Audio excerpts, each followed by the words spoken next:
তো আমি অনেক এক্সাইটেড থাকি, ফিলিংসগুলো মনে পড়ে, স্মৃতিগুলো মনে পড়ে। ওগুলো অনেক মজার মজার বিষয়, ওগুলো অন ক্যামেরা বলা যাবে না, বাট আরও আশা থাকবে, আশা তো বেড়ে যায়। বলতে পারছি না, আমি তো একটু প্রস্তুতি নিয়ে কাজ করি, সময় নিয়ে। খুব ভালো, আমি অনেক এক্সাইটেড ছিলাম ভোট দিব। ইনফ্যাক্ট সত্যি কথা যদি বলি, আমার দেশের বাইরে যাওয়ার কথা, আমি শুধু ভোট দিব বলে আমি পিছিয়েছি। তো আমি অনেক এক্সাইটেড থাকি ভোট দেওয়ার জন্য।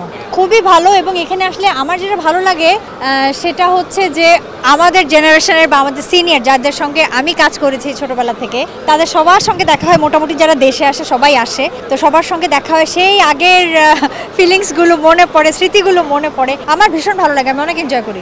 ওগুলো অনেক মজার মজার বিষয়, ওগুলো অন ক্যামেরা বলা যাবে না।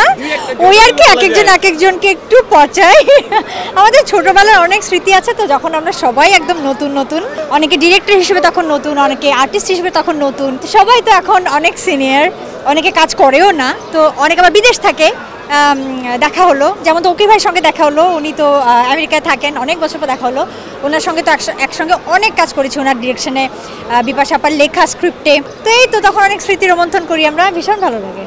প্রত্যাশা তো এটাই, মানে সাংগঠনিক যে দায়িত্ব আছে সেগুলো তো তারা সবসময় পালন করেই আসছে, বাট আমি যেটা বলেছি একটু আগে, যে ব্যক্তি পর্যায়ে অনেক সময়, আমার না অনেকেরই ব্যক্তি পর্যায়ে অনেক সময় অনেক ধরনের সমস্যার সম্মুখীন হয়েছে, যেগুলো যদি সংগঠন থেকে এগিয়ে আসা হয় বা সাহায্যের হাত বাড়ানো হয়, তাহলে অনেক স্ট্রেস কমে যায়, অনেক ভারমুক্ত হওয়া যায়।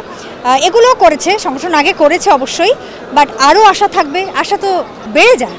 আমার মনে হয় যে কোনো কাজই করলে 100% মন দিয়ে, ভালোবেসে, প্রেম নিয়ে করা উচিত। তো সেক্ষেত্রে কোনো শিল্পী যদি তার কেরিয়ারের একটা পর্যায়ে অন্য যে কোনো প্রফেশনের সাথে জড়াতে চায়, সেটা রাজনীতি হোক, ব্যবসা হোক, যে কোনো কিছু হোক, তখন আমার মনে হয় আগের কাজটা ছেড়ে দিয়ে সম্পূর্ণভাবে নতুন কাজটা করা উচিত।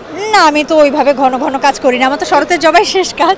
বলতে পারছি না, আমি তো একটু প্রস্তুতি নিয়ে কাজ করি, সময় নিয়ে। বলতে পারছি না। দেখা দেখি